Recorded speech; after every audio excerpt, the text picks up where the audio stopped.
दोस्तों, किसी ने क्या कमाल की बात कही है कि दुनिया ने जब जब जोर लगाया मेरी कश्ती डूबने को, ऊपर वाला खुद आया मेरी नैया पार लगाने को। तो चलिए कहानी शुरू करते हैं। एक राजा ने भगवान का एक सुंदर मंदिर बनवाया और उसमें एक पुजारी जी को पूजा करने के लिए रखा।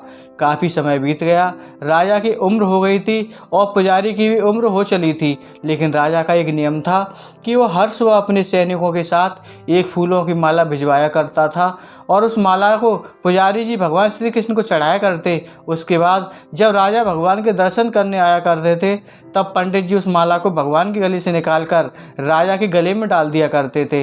ये लगभग रोज की दिनचर्या बन गई थी। पुजारी जी बूढ़े हो चले थे और राजा भी बूढ़े हो चले थे। एक दिन राजा की तबीयत खराब हो जाती है, तो राजा ने माला सिपाही के हाथ भिजवाते हुए सिपाही से कहा कि पंडित जी से कहना कि आज हमारी तबीयत ठीक नहीं है, तो आज हम नहीं आ पाएंगे, तो आज हमारा इंतजार ना करें। इसके बाद सिपाही ने माला जाकर पुजारी जी को दे दी और सारी बात पंडित जी को बताई। पंडित जी ने भी माला भगवान श्री कृष्ण को चढ़ा दी। तो उसे बाद पंडित जी ने सोचा कि इतने साल गुजर गए, भगवान की इस माला को हमेशा राजा जी को ही पहनाई है, लेकिन आज तक मैंने कभी इस माला को खुद नहीं पहना। हो सकता है कि ज़रूर यह प्रभु की इच्छा है। इतने सालों में आज मौका मिला है कि प्रभु की इस माला को अपने गले में पहन पाऊँ।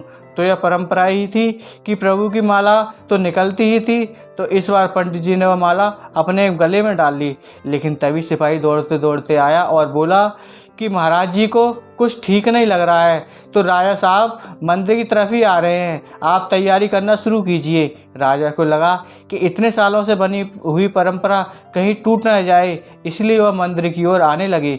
जैसे ही पंडित जी ने यह सुना, उन्होंने तुरंत माला गले से निकालकर भगवान को पहना दी। घबराहट में पंडित जी समझ नहीं पाए कि उन्होंने क्या गलती कर दी। पंडित जी को लगा कि अगर राजा को पता चला तो वह उसे मृत्युदंड देंगे। अब राजा आए तो रोज की तरह पंडित जी ने माला भगवान के गले से उतारी और राजा को पहना दी। लेकिन राजा की नज़र माला पर पड़ी, उसमें एक सफ़ेद बाल था। राजा को बात समझ आ गई। राजा ने पुजारी से पूछा कि क्या इस माला को आपने पहना था? यह सफ़ेद बाल कहाँ से आया? तो पंडित जी डर गए और डर के मारे बोल दिया कि यह सफ़ेद बाल तो श्री कृष्ण का है। राजा को गुस्सा आ गया कि एक तो पंडित जी छल कर रहे हैं और ऊपर से झूठ बोल रहे हैं। राजा ने थोड़ा गुस्से में आकर पूछा कि कृष्ण जी के कब से सफ़ेद बाल हो गए?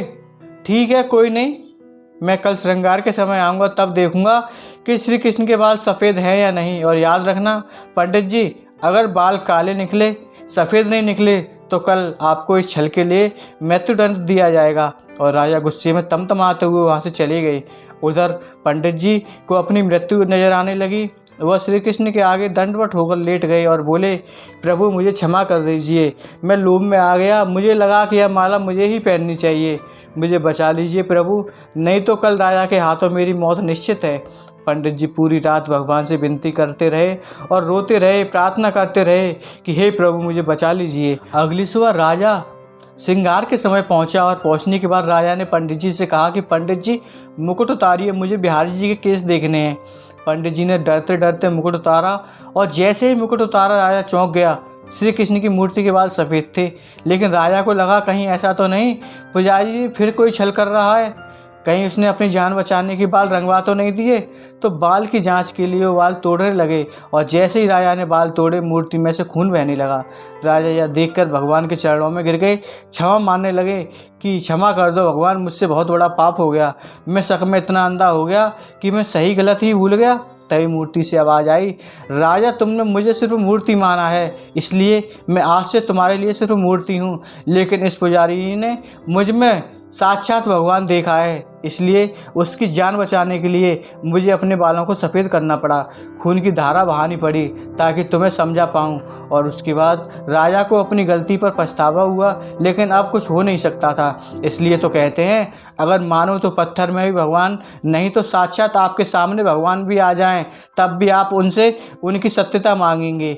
अगर सच में भगवान को देखना चाहते हो तो सिर्फ भाव होने चाहिए, ऊपर वाले पर बिना किसी शर्त के विश्वास रखो और अपने कर्म को निरंतर करते रहो, ऊपर वाला आपको उसका फल अवश्य देगा।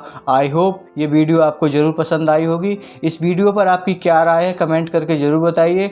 वीडियो पसंद आई हो तो लाइक और शेयर करना बिल्कुल मत भूलिए। चैनल पर नए हो तो चैनल को सब्सक्राइब कीजिए। वीडियो पूरा देखने के लिए आपका बहुत बहुत धन्यवाद। जय श्री राम, जय बालाजी महाराज, जय बाबा दीप करौरी।